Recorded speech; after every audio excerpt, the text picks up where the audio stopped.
মেয়েদের এখন পোশাকের স্বাধীনতা দিতে হচ্ছে, যুবকদের স্বাধীনতা দিতে হচ্ছে, পোশাকের স্বাধীনতার দিক তাকাচ্ছে। গতকালকে দেখছি একজন ছেলে চুল কাটছে এমন কায়দায়। আল্লাহ রাব্বুল আলামিনের দরবারে শুকরিয়া আদায় করছি, মাহে রমজানের প্রথম জুম্মাতে আল্লাহ রাব্বুল আলামিন পবিত্র নামাজের উদ্দেশ্যে তার ঘর মসজিদে এসে কোরআনে কারিম থেকে আলোচনা করার এবং শোনার সুন্দর একটি পরিবেশে বসার তৌফিক দিলেন। রব্বুল আলামিনের দরবারে শুকরিয়া আদায় করছি, সকলে বলছি আলহামদুলিল্লাহ। আরো শুকরিয়া আদায় করছি যে আল্লাহ রব্বুল আলামিন অসংখ্য অগণিত মানুষদের ভিতর থেকে বেছে নিয়ে যথাসময় মসজিদে আসা, আল্লাহর ডাকে সাড়া দেওয়া, এটা ইমানি একটি বড় দায়িত্ব। আল্লাহ রাব্বুল আলামিন শত ব্যস্ততার ভিতর থেকে হেফাজত করে আমাকে আপনাকে কোরআনে কারিমের ভালোবাসার মহব্বত সৃষ্টি করে দিয়ে আল্লাহ রাব্বুল আলামিন আলোচনায় বসার তৌফিক দিলেন। ওই রব্বুল আলামিনের দরবারে আরেকটা বার শুকরিয়া আদায় করছি, সকলে বলছি আলহামদুলিল্লাহ। সম্মানিত রোজাদার বৃন্দ, আমি আপনাদের সামনে কোরআনে কারিমের মাহে রমজানের ফজিলত নিয়ে, তাৎপর্য নিয়ে দু একটি কথা বলবো ইনশাআল্লাহ। আল্লাহ রাব্বুল আলামিন যদি বলার তৌফিক দান করেন ইনশাআল্লাহ। মহান আল্লাহ তাআলা পৃথিবীতে যত নবী পাঠিয়েছেন, যত কিতাব দিয়েছেন, সমস্ত কিতাবের মধ্যে, সমস্ত নবীদের মধ্যে, সমস্ত মাখলুকাতের মধ্যে শ্রেষ্ঠ মাখলুকাত, শ্রেষ্ঠ কিতাব, শ্রেষ্ঠ নবী, শ্রেষ্ঠ মানুষ হিসাবে আল্লাহ রাব্বুল আলামিন আপনাদেরকে, আমাদেরকে কবুল করেছেন। আল্লাহ রাব্বুল আলামিনের শুকরিয়া আদায় করছি আলহামদুলিল্লাহ। কারণ হলো প্রত্যেকটা মৌজেজা, মৌজেজা হলো একটি পাওয়ার, একটি ক্ষমতা, অলৌকিক। ওই সময় যে সমস্ত নেতা, যে সমস্ত শক্তি, যে সমস্ত ব্যক্তিরা শাসন করতেন, নেতৃত্ব দিতেন, তাদের শাসন, নেতৃত্ব, ক্ষমতা ওনার ওভারটেক করে ওই সময় সাময়িকের মধ্যে দিয়ে কোন কিতাব দেওয়া দরকার, মেসেজ দেওয়া দরকার, ওই শক্তিশালী ক্ষমতাকে দাবানোর জন্য আল্লাহ রাব্বুল আলামিন ওই হিসাবে, ওই অবস্থার মধ্যে দিয়ে নবী পাঠিয়েছেন এবং মুজিজা দিয়েছেন। আমি গত জুম্মায় একটু আলোচনা করছিলাম, যেমন ঈসা আলাইহিস সালামকে আল্লাহ মুজিজা দিয়েছিলেন একটি লাঠি, মূসা আলাইহিস সালামকে দিয়েছিলেন লাঠি। এরপরে দাউদ আলাইহিস সালামকে ওই সময় সাময়িকের মধ্যে মানুষগুলা অস্ত্র তৈরি করতেন বেশি, সেই জন্য আল্লাহ রাব্বুল আলামিন আমাদের দাউদ আলাইহিস সালাম নবীকে এমন অস্ত্র তৈরি করার জন্য শক্তি দিলেন, যত বড় লোহা হোক না কেন হাতের মুঠার মধ্যে যদি ধরে চাপ দেয় সবগুলা পানি হয়ে যেত। সুবহানাল্লাহ। এইভাবে প্রত্যেকটি নবীকে আল্লাহ মুজিজা দিয়েছিলেন, কিন্তু আমার আপনার নবীর সময় ভিন্ন মুজিজা দিয়েছেন। কেন? সেই সময় লোকেরা বিশ্ব নবীর আগমন পূর্বে জাহিলিয়াত সমাজ ব্যবস্থার মধ্যে সবচাইতে বেশি মানুষগুলা হলো মূর্তি পূজায় লিপ্ত ছিল, মানুষগুলা হলো কুফরির মধ্যে লিপ্ত ছিল, এবং তারা যেই কুফরি হিকমত দেখাতো, যেমনটি হলো আবু জেহেল। আবু জেহেলকে কাফেরদের, অমুসলিমদের পিতা বলা হতো, কেন জ্ঞানের পিতা? উনি এমন কোন স্বৈরাচার জাহিলিয়াতের এমন কোন কৌশল, বুদ্ধি, শক্তি, মেধা তার মধ্যে ছিল না যেইটা দিয়ে নবীকে বা ওই সময়ের ইসলামকে ঘাল করা যায়নি। এমন একটি প্রেক্ষাপটের মধ্যে আল্লাহ রাব্বুল আলামিন আমার আপনার নবীকে পাঠালেন। পাঠিয়ে আল্লাহ এমন একটি কিতাব দিলেন, যেই কিতাবটা শুরু থেকে আজকে পর্যন্ত, কিয়ামত পর্যন্ত এরকম লক্ষ আবু জেহেল যদি একত্রিত হয়, এই শুরু কোথায় শেষ কোথায়, কোন আবু জেহেলের দ্বারাই এর সমস্যা সমাধান দেওয়ার ক্ষমতা তারা রাখে নাই। সুবহানাল্লাহ। এক সময় তারা বললেন, চ্যালেঞ্জ করলেন রসুলের সঙ্গে, যে এই কোরআন যিনি বক্তৃতা দেন, যিনি কথা বলেন, এমন কিতাব আমাদের দ্বারাই বানানো কোনো কঠিন না, আমরাও পারি। আল্লাহ বললেন, তোমরা পারো, আমি দেখতে চাই, বানাও, তৈরি করো। সময় দিলেন। ওই সময়কের কবি, সাহিত্যিক, লেখক, গবেষক যেই বলেন না কেন, সমস্তগুলাকে একত্রিত করলেন, সময় বেঁধে দিলেন।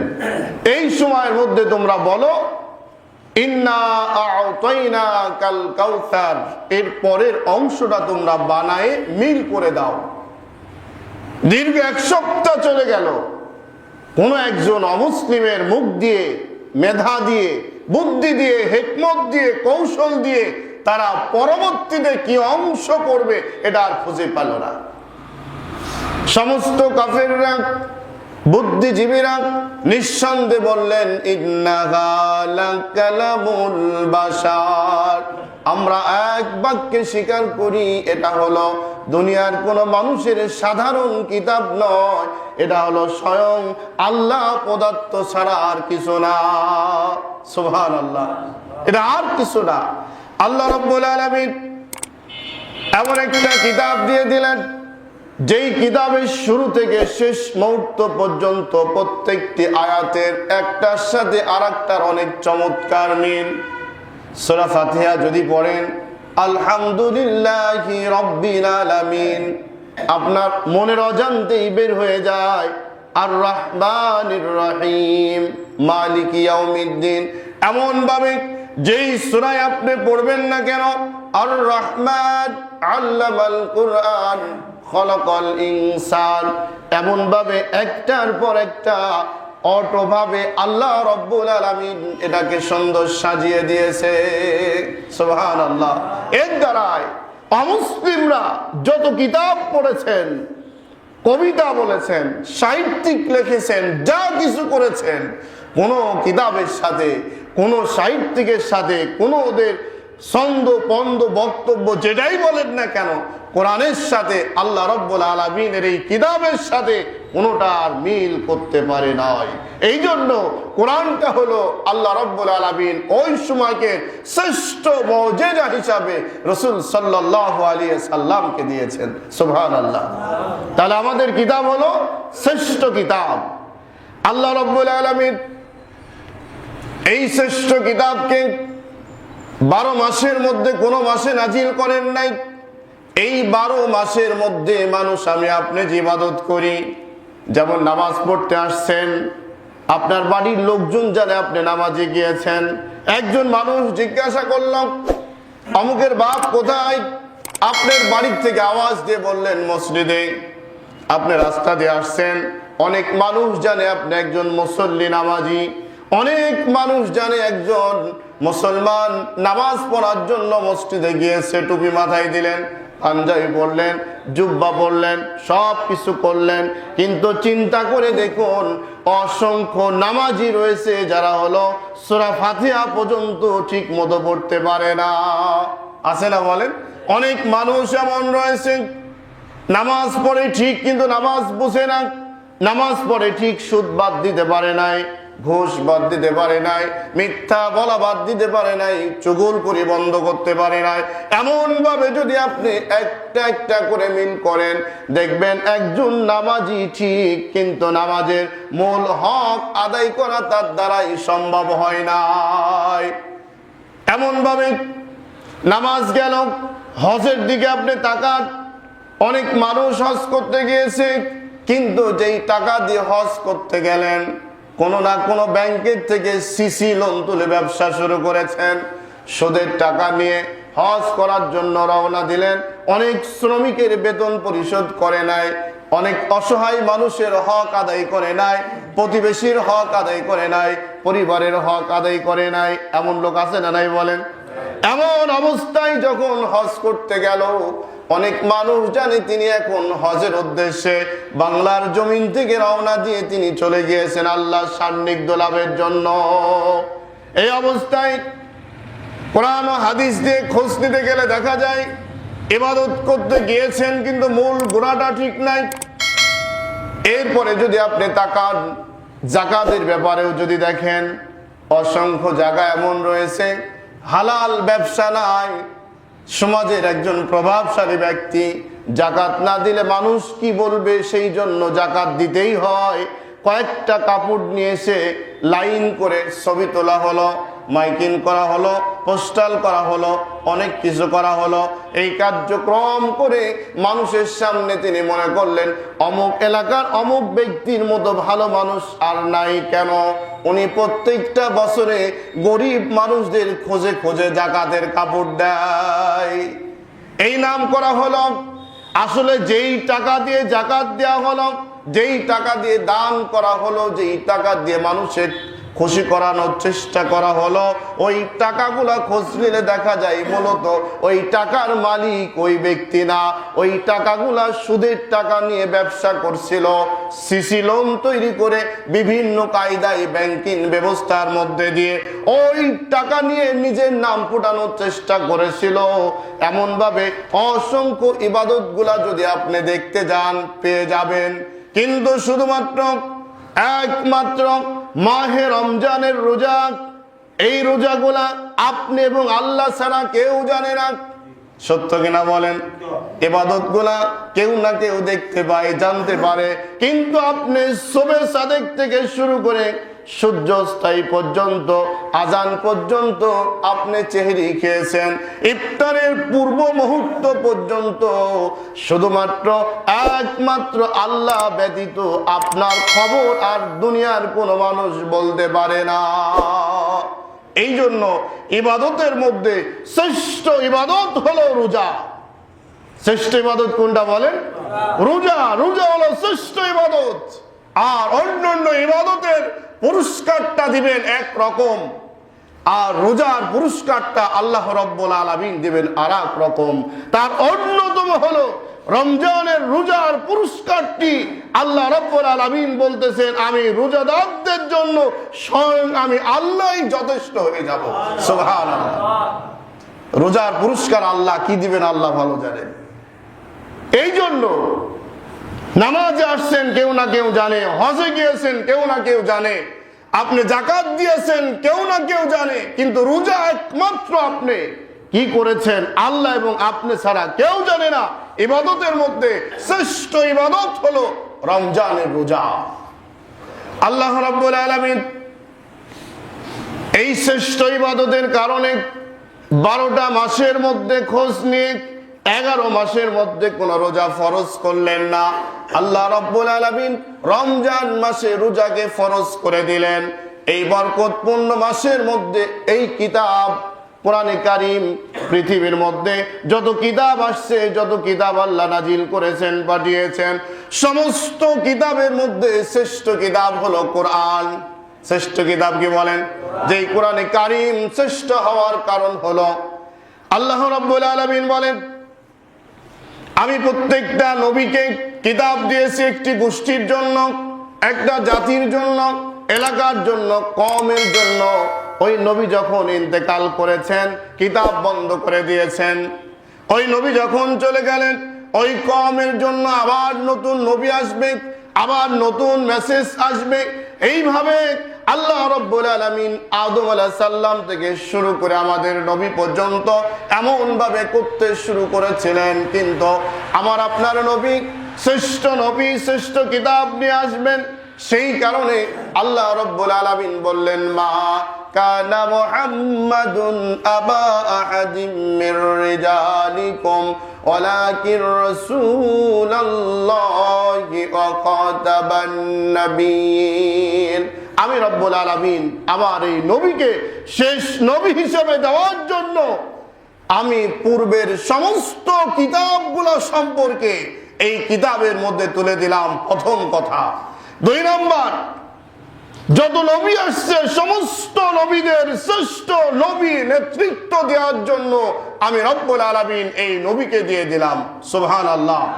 3 নম্বর হলো, আমি রব্বুল আলামিন এই নবীকে নিয়ে যখন উঠিয়ে নিব, কিয়ামতের পূর্ব আর কোনো নবী আসবে না। কিয়ামত পর্যন্ত এই কিতাব আমার বান্দাদের জন্য যথেষ্ট ভূমিকা পালন করবে। সুবহানাল্লাহ। দেখেন, আজকের স্বৈরাচার জীবন সম্পর্কে যদি আপনি খুঁজতে যান, জানতে যান, আলোচনা করতে যান, মনে হবে যেন এখন এই মেসেজটি ওই সময় যেমন আল্লাহ রাব্বুল আলামিন নবীদের দিতেন, মনে হচ্ছে যেন আবু জেহেল সম্পর্কে আর এই স্বৈরাচার সম্পর্কে এখন ওহী নাজিল করে আল্লাহ রাব্বুল আলামিন জানিয়ে দিচ্ছে। অথচ দিয়েছেন 1500 বছর, 1450 বছর আগে ওই নবী বিদায় দিলেন। কিন্তু কিয়ামত পর্যন্ত এই কোরআনে কারিমের মধ্যে আল্লাহ এমন মেসেজ দিয়েছেন, ওহী দিয়েছেন, এই কিতাব যেখানেই লাগাবেন সেখানেই মনে হবে যে নতুন। সুবহানাল্লাহ বলেন। পুরাতন বলতে কোনো কিছু নেই, সবগুলো হলো নতুন। এই নতুন কিতাব দিয়ে আল্লাহ কেন করে দিলেন?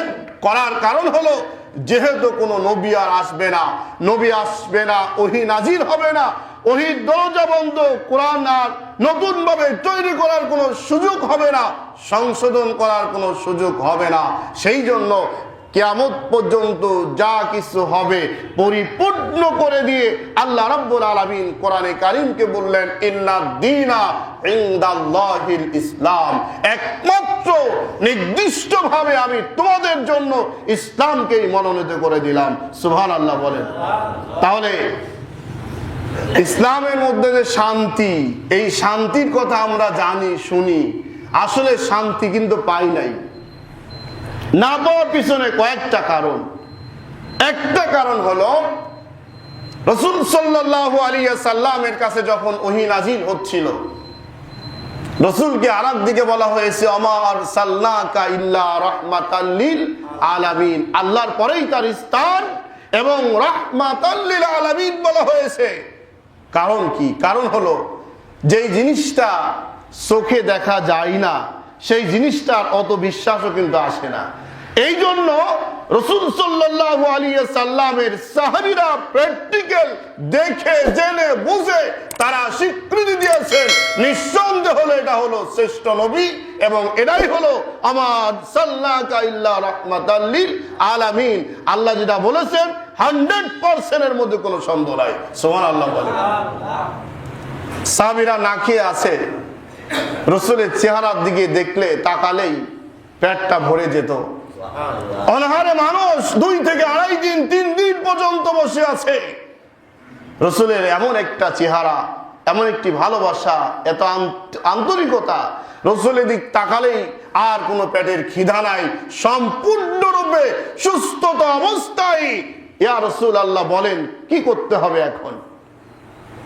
সম্মানিত উপস্থিতি, আমাদের মধ্যে বিশ্বাসটা কম থাকার কারণে অনেক দুর্বলতা আমাদের মধ্যে আছে। যেটা হলো, সাহাবীরা যেটা করেছেন, যেভাবে চলেছেন, আমি আপনি ইচ্ছা করলেও সেটা পাচ্ছি না। এর কারণটা কি? কারণ হলো, রাসূল সাল্লাল্লাহু আলাইহি সাল্লাম একদিকে দাওয়াত দিতেন, অপরদিকে শাসন ব্যবস্থার মাঝনদে চেয়ারে বসেছিলেন। আবু জেহেল নেতৃত্ব দিতেন। নেতৃত্ব দেওয়ার কারণে, দুইটা সমন্বয় হওয়ার কারণে ওই সময় এই শান্তি পরিপূর্ণ তারা অনুভব করতে পারে নাই। পরিপূর্ণ অনুভব করলেন কখন?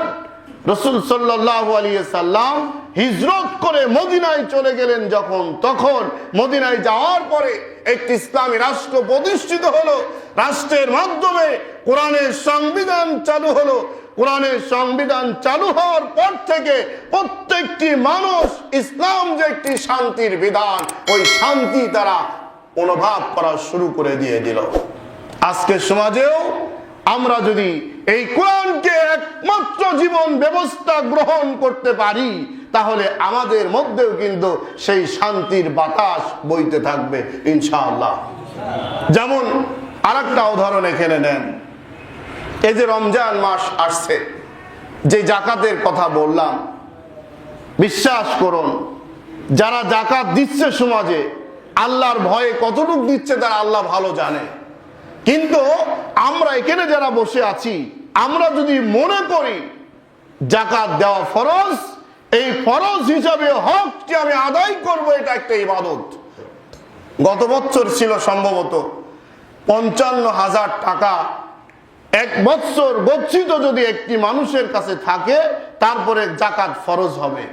আচ্ছা বলেন, আমরা এখন সচরাচরে যারা বসে আছি, 50,000 তো দূরের কথা, কয়েক লাখ টাকার মালিক এখানে আমরা বসে আছি, জাকাত দেই না এমন লোক আছে না নাই? বলেন, জাকাত দেই না, মনেই করে যে একটা জুলুম, আমার কষ্টের টাকা জাকাত দিব। ইসলাম যদি প্রতিষ্ঠিত হয়ে যায়, বাধ্যতামূলক জাকাত ব্যবস্থা যখন চালু হয়ে যাবে, ওই জাকাতের টাকাটি উদ্ধার করে রাষ্ট্রীয় পর্যায়ে ভাবে আসলে ক্ষতিগ্রস্ত কোন ব্যক্তি, অভাবী কোন ব্যক্তি, ওই ব্যক্তিকে সফলতা বানানোর জন্য রাষ্ট্র তখন গ্রহণ করবে দায়িত্ব। আর ইসলাম না আসতেই আমরা কত রকম খুঁত ধরে আসি, ভুল ধরে আসি, কত চিন্তা ভাবনা নিয়ে বসে আছি। এই জন্য সম্মানিত উপস্থিতি, আমাদের কিতাব শ্রেষ্ঠ কিতাব আল্লাহ রাব্বুল আলামিন দিয়ে বরকতপূর্ণ মাসে দিলেন। এই যে বরকতপূর্ণ মাসে শ্রেষ্ঠ কিতাবটি আল্লাহ দিলেন, মদিনায় শাসন ব্যবস্থা যখন পরিপূর্ণ চালু হয়ে গেল, ওই সময়কের মানুষগুলা কিন্তু আর জাহিলিয়াত সমাজ ব্যবস্থা রীতি নীতি মেনে আর চলতে তারা রাজি হলো না। কেন? তারা বাস্তব চোখে দেখতে পেল আসলে ইসলাম হলো একটি শান্তির বিধান। আমার ভাইয়েরা, আপনারা যারা বসে আছেন, জাহিলিয়াত সমাজ ব্যবস্থার মতো আমরা চলছি কিছুটা, এটাকে বিশ্বাস করা যায়? চলি না মনে হয়, তাই না? বলেন, এই যে আমি যদি প্র্যাকটিক্যাল দুই একটি যদি বলা যায়, তাহলে মনে করবেন আমার বিরুদ্ধে গেল। নাম নাই বললাম, আপনি দিক নাই টাকা বললাম। দেখেন তো, ডিজিটাল চলে গেল, স্মার্ট চলে গেল, নতুন কায়দায় এখন আরেকটা, এখনো নাম আসে নাই, আগামীতে হয়তো কেউ নাম দিতে পারে। এখানে যারা বসে আছেন, আজকে থেকে 3 বছর বা 4 বছর পিছনে একটু তাকান, মেয়েরা একটি হুন্ডার পিছনে পুরুষ যেইভাবে ওঠে, মেয়েরা একই কায়দায় ওই হুন্ডাতে উঠে 2 জন 3 জন বেপর্দাশীল গেঞ্জি প্যান্ট, কিসের তো রোল না, এটা ঝামেলা। এই অবস্থা এখন রাস্তা দিয়ে যাচ্ছে, এমন কি দেখছেন কেউ? আছে না? বলেন, এরা কি আসলে উন্নয়নশীল দেশের এই অবগতি, না একটা দেশকে, একটা জাতিকে জাহিলিয়াত পরিপূর্ণ করার জন্য যা কিছু বাকি ছিল সেইগুলা কার্যকর হচ্ছে? কোনটা? জাহিলিয়াতকে পরিপূর্ণ করতে যা যা লাগে সেটা কিন্তু চলছে। এখন দেখুন, এটা একটা গেল। 2 নাম্বার হলো, মাঝে মাঝে আমি আপনাদের বলছি, পোশাকের স্বাধীনতার দিক তাকান। মেয়েদের এখন পোশাকের স্বাধীনতা দিতে হচ্ছে, যুবকদের স্বাধীনতা দিতে হচ্ছে। গতকালকে দেখছি একজন ছেলে চুল কাটছে এমন কায়দায়, আসলে নাম কি আমি জানি না, ওনার থেকে নামটা শোনার দরকার ছিল। দাড়ি রাখছেন আপনি, দাড়ির মধ্যে একটা হলো মানে কায়দা চলে আসছে। প্রত্যেকটি জায়গায় জাহিলিয়াতের যে একটা রেশ, সেটা দিয়েই কিন্তু আমরা চলছি এখন। এরা কারা? আপনার ছেলে, আপনার মেয়ে, আপনার নাতি, আপনার আত্মীয় স্বজন, আপনার প্রতিবেশী, আপনার আপনজন, এই সব কিছু সমন্বয় এমন হওয়ার কারণটা কি? কারণ হলো, একদিকে শাসন চলছে আবু জেহেলের, অপরদিকে ইসলামের দাওয়াতও কিন্তু কম চলছে না। এই যে যত নামাজি মানুষ আমরা আসছি, আমরা ভালো হই, লোকের ভালো হওয়া দরকার নেই, আমরা ভালো হয়ে যাই। এই মানুষগুলো যদি রমজান মাস আসছে আপনাকে ঈমান মজবুত করার জন্য, শ্রেষ্ঠ কিতাব দিয়েছেন আল্লাহ আপনাকে পরিবর্তনের জন্য, শ্রেষ্ঠ জাতি বানিয়েছেন আল্লাহ আপনাকে শ্রেষ্ঠ আদর্শ শিক্ষা দেওয়ার জন্য, আমরাই হই না কেন? আমরা করি, আমরা যদি করি তাহলে অন্য কে করলো কে করবে না ওই দিকটা কোনো দরকার নেই, আমরা পরিবর্তন হই। কিন্তু আমরা কি পরিবর্তন হতে পারছি বলেন? এই যে ঈদের শুরু হয়েছে বাইনা, ছেলে মেয়েকে টাকা পয়সা দিয়ে বাজারে না দিলে তো আর হয় না। এই যে শুরু হয়ে গেল, তাদের চয়েস মতো যেই পোশাকগুলো পড়ছে, একজন বেহুদা বেপন্ন অবস্থায় জাহিলিয়াতি কারবারের পোশাক নিয়ে যখন আসলো, আপনি বললেন হ্যাঁ গুড, খুব ভালো, এই পোশাকটা খুব চমৎকার। এ দেখছিলাম অমুক এলাকার অমুক জায়গার অমুকের মেয়ে দেখছিলাম, মা তুমি কিনে নিয়ে আসছো, খুব ভালো। এই সাধুবাদ না জানিয়ে ঢিলা ঢালা পোশাকের ব্যবস্থা যদি আপনি বলতেন, ইসলাম বলছে এইটা, শরীয়ত বলছে এইটা, রসুল শিক্ষা দিয়েছেন এইটা, ইসলামী পরিবেশে ইসলামী কায়দায় না চলে এত বড় হিম্মত কে দিল তোকে? আমার মেয়ে যদি হোক এই পোশাক বন্ধ কর, আর না হলে আমার পরিচয় বন্ধ কর। দুইটা সমন্বয় দেখতেন পরিবর্তন হতে বাধ্য, ঠিক না বলেন? বাধ্য। সম্মানিত উপস্থিতি, আমি যে আলোচনা করতে যাচ্ছিলাম সেদিকে সময় চলে আসি আবার। দেখুন আল্লাহ রাব্বুল আলামিন বলছেন, আমি শ্রেষ্ঠ নবী পাঠিয়েছিলাম, শ্রেষ্ঠ কিতাব দিয়েছিলাম শ্রেষ্ঠ জাতি বানানোর জন্য। এখন আপনাদের আল্লাহ প্রশ্ন দিচ্ছেন, আমাদের বিবেকের কাছে প্রশ্ন। দেখুন আমরা যে মানুষ, আমরা মনে করছি আমাদের জ্ঞানটি পরিপূর্ণ, আমাদের জ্ঞানের চাইতে আর কেউ নাই। আমাদের যে জ্ঞান আল্লাহ দিয়েছেন, এই জ্ঞান দিয়ে আমরা মাটির থেকে সাইকেল বানানো থেকে শুরু করে প্লেন পর্যন্ত তৈরি করতে পারছি, আটলান্টিক মহাসাগর পাড়ি দিয়ে আমরা যেতে পারছি, আমরা গাছের তক্তা কেটে নৌকা তৈরি করে স্টিমার বানাচ্ছি, লঞ্চ বানাচ্ছি। আর কি করতে চাই? আমাদের বুদ্ধি তো কম না। এই বিশাল বুদ্ধি নিয়ে আল্লাহ রাব্বুল আলামিন বলতেছেন, না আমি তোমাকে একদম সামান্য বুদ্ধি দিয়েছি, একদম কিঞ্চিত। আসলে কি কিঞ্চিত বুদ্ধি আমাদের বলে? আমাদের বুদ্ধি কিঞ্চিত না, বিশাল বুদ্ধি মনে করছি। আল্লাহ রাব্বুল আলামিন বলেন, বান্দা এই সামান্য আমি তোমাকে বুদ্ধি দিয়েছি, এই বুদ্ধির কারণে তুমি মনে করছো নিজেকে কি না কি করে ফেলেছি, অথচ তোমাকে আমি দৃষ্টি শক্তি একটা নির্দিষ্ট ক্ষমতা দিয়েছি, শরীরের একটা নির্দিষ্ট শক্তি দিয়েছি, জ্ঞানের একটা নির্দিষ্ট শক্তি দিয়েছি, টোটাল এ টু জেড সমস্ত জায়গায় একটা নির্দিষ্ট করে দিয়েছি। এই নির্দিষ্টের বাইরে তুমি এক সেকেন্ড যেতে পারবে না।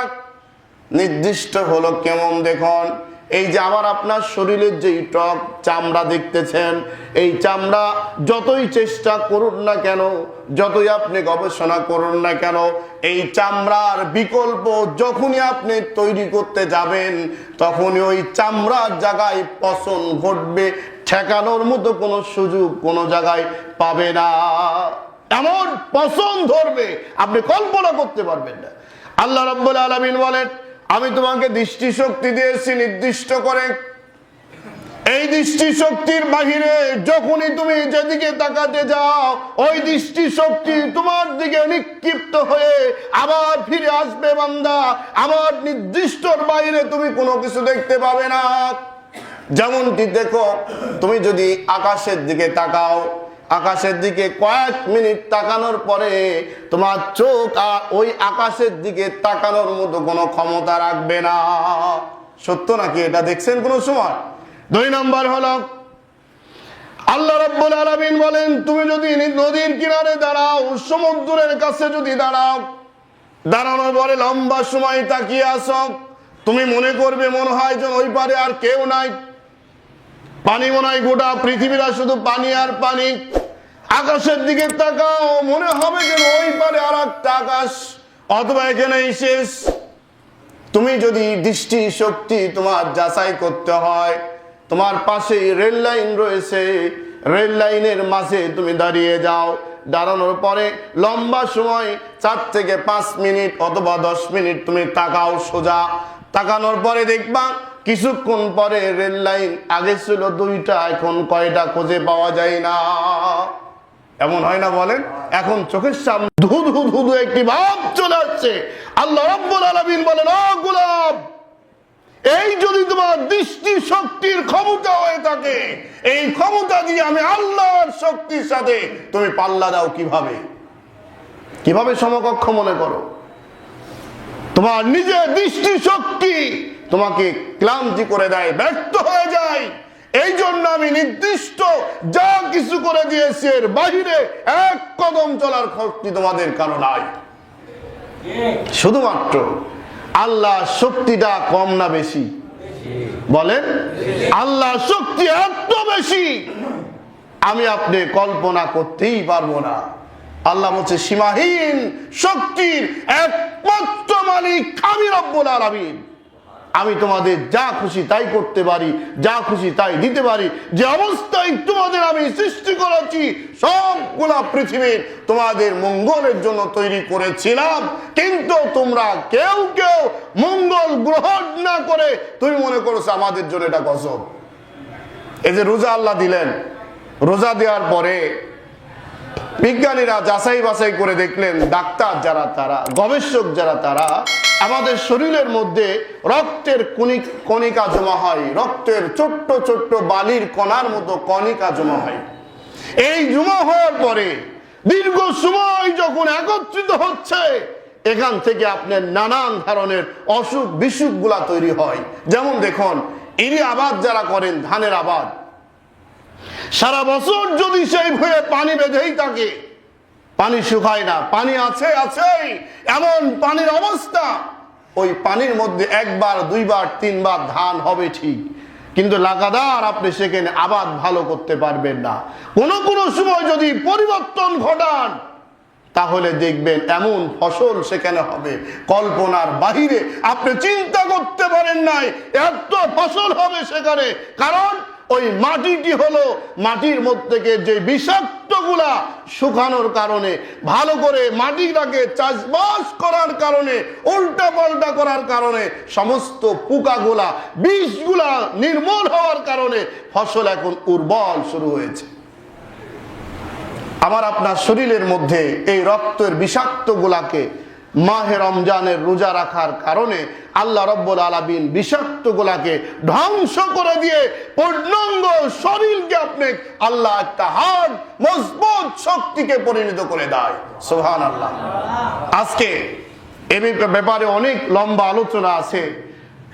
আমি গত বছরেও বলছিলাম, জার্মানে তারা ইহুদি খ্রিস্টানরা একটা মেডিকেল তৈরি করছে, হাসপাতাল তৈরি করছে, এবং মুসলমানদের রোজা সম্পর্কে গবেষণা করছে। তারা এক মাস রোজা থাকে কেন মুসলমান, এই গবেষণা করে দেখছে বড় বড় কয়েকটি রোগ থেকে এই রোজা পারে একমাত্র একটি মানুষকে সুস্থ রাখার জন্য। সুবহানাল্লাহ বলে।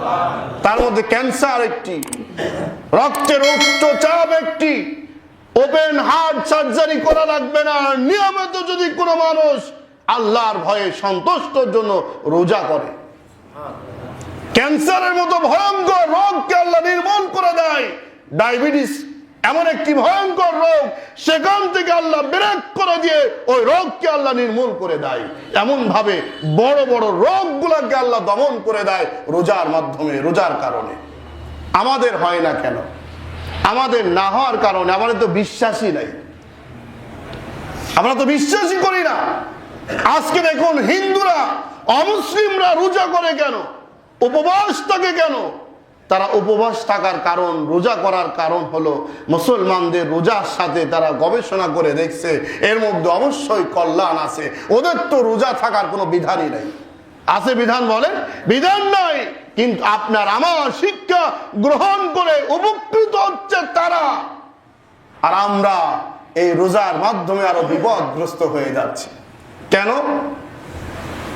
আমরা তো নিয়ম মানি না। একটা আছে, দুপুর বেলায় খাই নাই ঠিক, দুপুরে না খেয়ে আমরা শুধু রোজাটা করছি। সেহরির সময় কিন্তু কমতি নাই, ইফতারের সময় কিন্তু কমতি নাই, বরঞ্চ ইফতারের সময় আমাদের প্রতিযোগিতা হয় একটা, অমুক যদি ইফতার এই আইটেম করে আমরা কি, এমন প্রতিযোগিতা শুরু হয়। দেখা গেল যে ভালোর চাইতে খারাপের সংখ্যাটা বেশি হয়ে যায়। এজন্য সম্মানিত রোজাদার বৃন্দ, মাহে রমজান মাস আমাদের বরকতপূর্ণ একটি মাস, কল্যাণের একটি মাস। এই বরকতপূর্ণ মাসে বরকত বরকতপূর্ণ কিতাবটি আল্লাহ নাজিল করেছেন আমার আপনার এই বরকতপূর্ণ জীবনটাকে জাহান্নামের আগুন থেকে বাঁচিয়ে জান্নাতে নিয়ে যাওয়ার জন্য। এই জন্য আল্লাহ বলেন, ইয়া আইয়ুহাল্লাযীনা আমানু কুতিবা আলাইকুমুস সিয়ামু কামা কুতিবা আলাল্লাযীনা মিন ক্বাবলিকুম লাআল্লাকুম তাত্তাকুন। আমি ঈমানদারদের ঈমানকে মজবুত করার স্বার্থে তোমাদের ভিতরকের সমস্ত অপরাধগুলাকে, তোমাদের ভুলগুলাকে, তোমাদের ছোট্ট ছোট্ট জুমানো গুনাহগুলাকে আমি রব্বুল আলামিন জ্বালিয়ে পুড়িয়ে কয়লা করে একদম ধ্বংস করে দিয়ে রমজানের শিক্ষা যদি তোমরা গ্রহণ করো, আমি রব্বুল আলামিন ঘোষণা দিলাম তোমার তাকওয়া অর্জন হবে এবং আমি রব্বুল আলামিন তোমাকে ঈমানদার হিসাবে শ্রেষ্ঠত্ব ঘোষণা করব। সুবহানাল্লাহ। ভাইরা, আবার ওই কথাটা বলি, সেহরি খাওয়ার পরে কত ত্যাগ স্বীকার করলেন। এত পানির পিপাসা লাগলেও এক গ্লাস পানি খান না, একটু শরবত খান না, একটু খাবার গ্রহণ করেন না। এত ত্যাগ স্বীকার করে যখন রোজা থাকলেন, রোজা আছেন, এই রোজা অবস্থার থেকে এই একটি মাস আপনাকে পরিবর্তন করার জন্য যেই শিক্ষাটা দিয়েছেন আল্লাহ রব্বুল আলামিন, এখান থেকে কি আমি আপনি শিক্ষা নিয়ে আমরা নিজের কর্ম, নিজের আচার আচরণ, নিজের জীবন, নিজের অবস্থানকে ফিরিয়ে পরিবর্তন করে আল্লাহর 100% ভয়টাকে এই কলিজার মধ্যে বসাতে পারি না? যদি বসাতে পারি তাহলে রমজান আমাদের কাজে লাগবে। আজ যদি মনে করেন সব কাজ কাম একই রকম চলছে, ব্যবসা বাণিজ্য আগে 11 মাস যেমন এখনো তেমন, শুধুমাত্র মাইনাস হলো দুপুরের খাওয়াটা বন্ধ। রোজা থাকতে হয় এই জন্য, বাড়িতে তো রান্না বন্ধ, দুপুরে খাইতে হলে কোন দোকানে যাব, কে দেখে ফেলবে, সেই কারণে থাক রোজা থাকলাম, সেহরি খাই নিলাম, এ রাতে না ওই রাতে দুই রাত্রে সমান করে ফেলবো আর বাকি সময়টা দেখবো। অনেকে রোজা থেকে ঠিক মতো নামাজটাও পড়ে না, আছে না বলেন? রোজা থেকে নামাজ নাই, মিথ্যা বন্ধ হয় নাই, ব্যবসার দুর্নীতি বন্ধ করে নাই, ঘোষ বন্ধ করে নাই, জেনা বন্ধ করে নাই, অশ্লীলতা বন্ধ করে নাই, মানুষকে ফাঁকি দেওয়া বন্ধ করে নাই, অসংখ্য অবৈধ কার্যক্রমের মধ্যে সব কিছু চলছে, কিন্তু একজন রোজাদার আছে না? এরকম রোজাদার বলেন? এমন রোজাদার গোটা দেশ যদি ভরে যায়, কোনো লাভ কি হবে? কোনো লাভ হবে না। লাভ হবে তখন যখন আপনি সিয়াম সাধনার উদ্দেশ্যে সেহরির সময় আপনি খেয়েছেন, ইফতার বন্ধ, অনাহারে আছেন, সব কিছুকে বন্ধ করেছেন, পরিবর্তন করেছেন। কেন? দুনিয়ার মানুষকে যদি না দেখি, দুনিয়ার মানুষ যদি আমাকে না দেখে, আমার রোজা সম্পর্কে স্বয়ং আল্লাহ দেখে। এই ভয়টা আছে আপনার আচার আচরণের মধ্যে, এই ভয়টা নিয়ে আসেন, তাহলে এই রোজা আপনাকে সার্থক বানাবে, কল্যাণ বয়ে আনবে। এই রমজান মাসের রোজা দিয়ে আপনি পরিবর্তন হতে পারবেন ইনশাআল্লাহ। আল্লাহ যেন আমাদের সবাইকে তৌফিক দান করে, বলেন আমিন। ভাইরা, এই যে রমজান মাস আসলো, এই রমজান মাস থেকে নিয়াত করুন, আর জীবনে নামাজ ছেড়ে দিব না, আর জীবনে অবৈধ রাস্তায় চলবো না, আর জীবনে রমজান মাস যেহেতু আমাকে মুত্তাকি বানানোর জন্য আসছে, রাস্তা চিনানোর জন্য আসছে, শ্রেষ্ঠত্ব বানানোর জন্য আসছে, আমি শ্রেষ্ঠই হতে চাই, আমি আর পিছনে ফিরে যেতে চাই না। এই সিদ্ধান্ত যদি গ্রহণ করে তাহলে আমার আপনার এই জীবনটা সার্থক হয়ে যাবে। আল্লাহ যেন আমাদের তৌফিক দান করে, বলেন আমিন।